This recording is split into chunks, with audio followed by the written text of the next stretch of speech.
I could say quite a bit about Madala, but I'll rather leave that for a more appropriate situation. But it's such an honor to be here talking about this book. It really is. This is only the second book launch that I've ever been to. Yeah, and I was kind of part of that first one I went to in the 90s somewhere.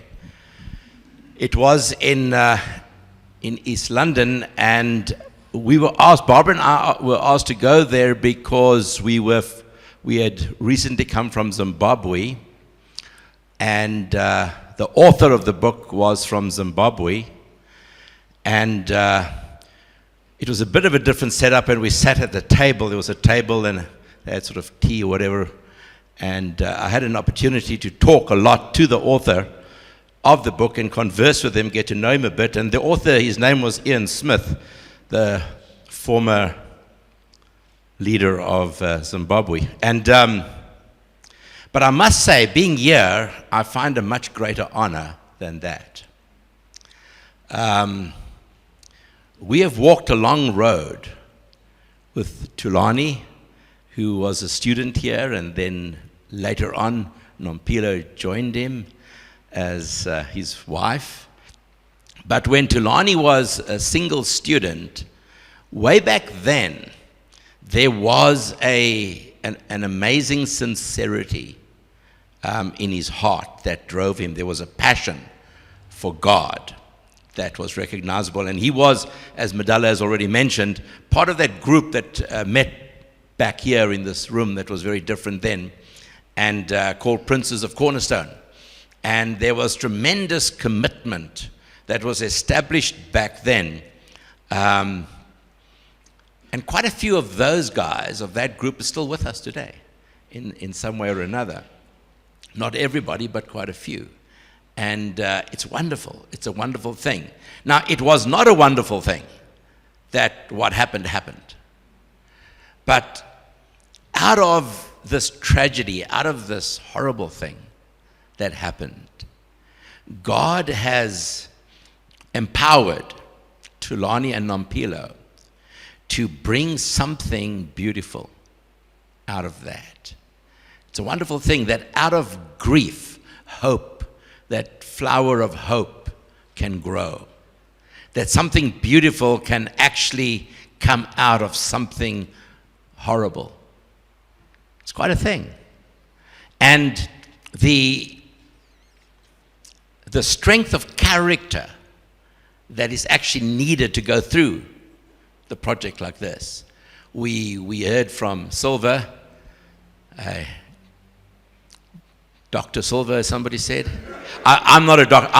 I'm not even a nurse. So,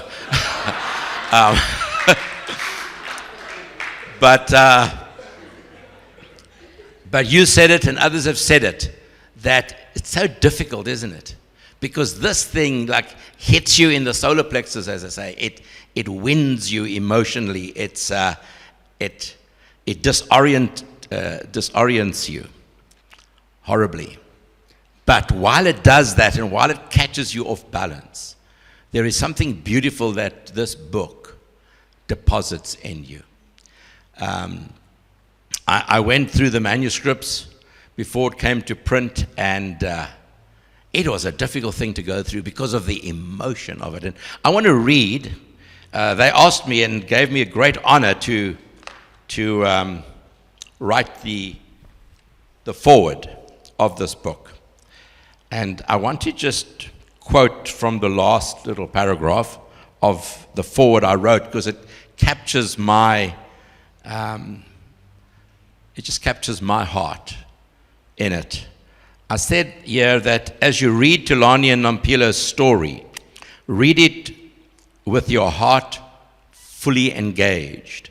Allow their honesty and boldness to challenge those great guardians that protect the status quo of your thinking.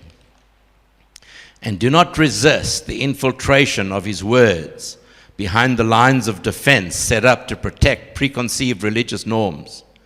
Allow this powerful confession to establish new lines of fortitude that I'm sure will become a much stronger defense against the spirit of this age. And for me, that it captured for me. As I thought about, as I meditated, prayed on the words to write, those were the words that came into my heart that captures this book, the very essence, the core of this book. And it challenges normal thinking.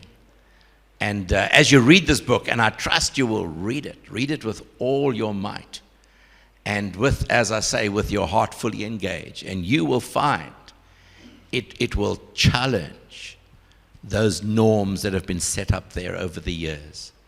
And I trust it will.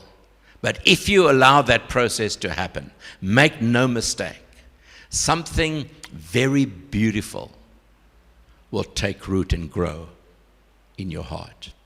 And you will definitely be left stronger. You will definitely, after reading this book, you will definitely be left with a more secure hope in this life. Because life really, with all its tragedies, can still be very beautiful with God on your side. And I am so thankful that God was on their side. Even when they couldn't see him anymore through the clouds and darkness that the Bible talks about. But God was ever present with them and brought them through this with joy in the end. God bless you. Amen.